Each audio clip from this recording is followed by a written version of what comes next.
చెడి డైనాసిటీ కానీ దీన్ని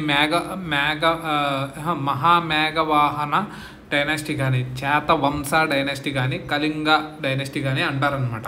ఇది యొక్క మెయిన్ చూస్తే కనుక హతిగుంఫ ఇన్స్క్రిప్షన్ అనేది ఉందన్నమాట. ఇదేంటంటే దేని గురించి ఇస్తుంది అంటే కింగ్ కార్వేలా గురించి మెయిన్ ఇన్ఫర్మేషన్ అనేది ఇస్తుంది అనమాట. ఇది ఏంటంటే తోడు చెడి కింగ్ అనమాట.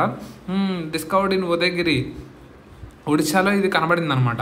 ఇదేంటంటే డీటెయిల్స్ దేని గురించి ఇస్తుంది అంటే కాంక్వెస్ట్ కానీ, అడ్మినిస్ట్రేషన్ కానీ, ప్యాటర్నేజ్ ఆఫ్ జైనిజం గురించి కానీ ఇస్తుంది అనమాట. తర్వాత వచ్చిన రోల్ ఆఫ్ మహాపద్మ నంద అనమాట. నంద డైనాసిటీ అనేది కన్స్ట్రక్టెడ్ కెనాల్స్ ఇన్ కళింగ అనమాట for irrigations and captured Kalinga అనమాట. His conquest of Kalinga ended its political independence until Kharavela's reign అనమాట. ఏంటి కళింగ కాంక్వెస్ట్ అనేది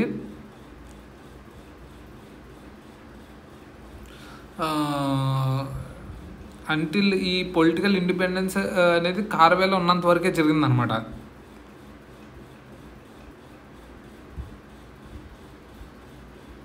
అంటే అంతకుముందు కాంక్వెస్ట్లు అనేవి కార్వేలా ముందు వరకు జరిగినాయి. కార్వేలా తర్వాత నుంచి అదేం జరగలేదన్నమాట. రిలీజియస్ ఎఫిలియేషన్ చూస్తే కనుక జైనిజం అనేది ఏంటి ప్రైమరీ రిలీజన్ అనమాట. మేఘవాహన కింగ్స్ అనే వాళ్ళకి king Kharavela is known as patronizing Jainism అనమాట. ఇతను జైనిజాన్ని ఎక్కువ ప్యాటర్నైజ్ చేస్తూ ఉండేవాడు. అంతేకాకుండా సపోర్టింగ్ జైన్ మాంగ్స్ అనమాట. జైన్ మాంగ్స్ని సపోర్ట్ చేస్తూ ఉండేవాడు అనమాట. టైటిల్ వచ్చి మహారాజా అనమాట. ఇతను టైటిల్ ఫస్ట్ టైటిల్ మహారాజా అనే అతను ఇతనే తీసుకున్నాడు అనమాట. This indicate shift in the use of royal titles అనమాట, reflecting the greater sovereignty and authority అనమాట. అంటే దీని నుంచి ఏంటంటే షిఫ్ట్ అయితే వచ్చిందనమాట. రాయల్ టైటిల్స్ ఏంటి సవర్నిటీ అండ్ అథారిటీ వైపుగా మళ్ళీ అనమాట. ఇప్పుడు మామూలుగా చూస్తే కింగ్ కార్వేలా అనే అతను వచ్చాడనమాట. ఇతను ఫస్ట్ కింగ్ ఏం కాదు కానీ థర్డ్ కింగ్ డైనాసిటీ సంబంధించి. ఏదో రాక్ కట్ ప్రకృతి ఇన్స్క్రిప్షన్ అనేది ఇక్కడ ఉందన్నమాట. హతిగుంఫ ఇన్స్క్రిప్షన్ అనేది ఉదయగిరిలో ఉంది, ఒడిశాలో. ఈ యొక్క కింగ్ గురించి ఎక్కువ మెన్షన్ చేస్తూ ఉంటుంది అనమాట. అతను మిలిటరీ క్యాంపెయిన్స్ కానీ, పబ్లిక్ వర్క్స్ కానీ, జైనిజంని ప్యాటర్నైజ్ చేయడం కానీ ఇదంతా జరిగింది. Restored Kalinga independence from Magadha అనమాట. ఇలా ఇతను ఏంటంటే అంత ముందు వరకు కాంక్వెస్ట్లు ఇవన్నీ జరిగిద్ది అనమాట నంద డైనాసిటీలో. కానీ ఇతను ఏంటి రిస్టోర్ చేశాడు అనమాట కళింగ ఇండిపెండెన్స్ మగధ నుంచి. అంతేకాకుండా డిఫీటెడ్ ఇండో గ్రీక్ కింగ్ అయిన డెమిట్రియస్ని డిఫీట్ చేశాడు అనమాట. పుష్ బ్యాక్ ఫారిన్ ఇన్వేషన్స్ అనమాట. ఫారిన్ ఇన్వేషన్ కూడా పుష్ చేశాడు అనమాట. Revived Jainism as a major faith in Kalinga.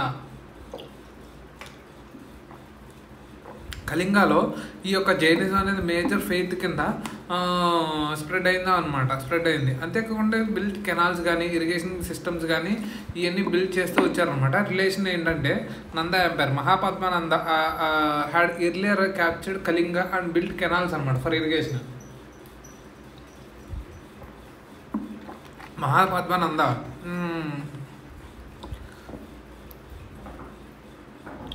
Mahapadmananda అనేది ఏంటంటే founder of the Nanda dynasty. ఈ యొక్క నంద డైనాసిటీ నుంచి మహాపద్మనంద ఫౌండర్ అనమాట. అతను ఏంటంటే captured Kalinga and built canals for irrigation అనమాట. ఇరిగేషన్ కోసం ఇతను ఈ కళింగని ఆక్యుపై చేసి అక్కడ కెనాల్స్ కానీ ఇవన్నీ కట్టడం జరిగింది అన్నమాట. కార్వేలా లాటర్ రీక్లెయిమ్డ్ కళింగ లాస్ట్ గ్లోరీ అనమాట. ఏదైతే పోయిన గ్లోరీ ఉందో అది కార్వేలా అనే అతను రీక్లెయిమ్ చేశాడు అనమాట. అంతేకాకుండా ఇక్కడ జైనిజం అనేది కార్వేలా స్ట్రాంగ్ ప్యాటర్న్ అవడము అండ్ కన్స్ట్రక్టెడ్ జైన్ కేవ్స్ అనమాట. ఉదయగిరి కాండిగిరి అనే కేవ్స్ని కన్స్ట్రక్ట్ చేయడము.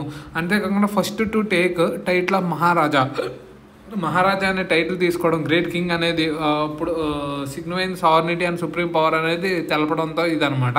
చెడి dynasty Kharavela was the one of the most powerful role రావడము, హతిగుంఫ ఇన్స్క్రిప్షన్ అనమాట. అంతేకాకుండా ఇక్కడ ఏంటి టైటిల్ మహారాజా రావడం, ఉదయగిరి కాండిగిరి అనేది రావడం, అంతేకాకుండా రిక్లెయిమ్డ్ కళింగస్ లాస్ట్ గ్లోరీ అనేది తెచ్చుకోవడం అనమాట. మహాపద్మనంద అనేది ఏంటి ఫౌండర్ ఆఫ్ నంద డైనాసిటీ. ఇతను నంద డైనాసిటీకి ఫౌండర్ అనమాట. Captured Kalinga and built canals అనమాట. కెనాల్స్ అనేవి బిల్డ్ చేశాడు. Build canals, irrigation system and public works. అంతేకాకుండా రివైవ్డ్ జైనిజం రివైవ్ చేశాడు. ఇదండి ఉదయగిరి కాండిగిరి అనేది ఉండడము, ఇండో గ్రీక్ కింగ్ అయిన డెమిట్రియస్ను ఓడించడము, రిస్టోర్డ్ కళింగ ఇండిపెండెన్స్ అనేది తీసుకురావడము ఇవన్నీ చేశాడు అనమాట. హతిగుంఫ ఇన్స్క్రిప్షన్ అనేది ఇక్కడ ఉండడం రాక్ కట్ ప్రాకృతి ఇన్స్క్రిప్షన్ అనమాట. మామూలు 10 ఉంటాయి, తర్వాత ఇదే అనమాట ప్రాకృతి ఇన్స్క్రిప్షన్ అనమాట. కెనాల్స్ ఇన్ కళింగ అనమాట, క్యాప్చర్డ్ కళింగ ఇది.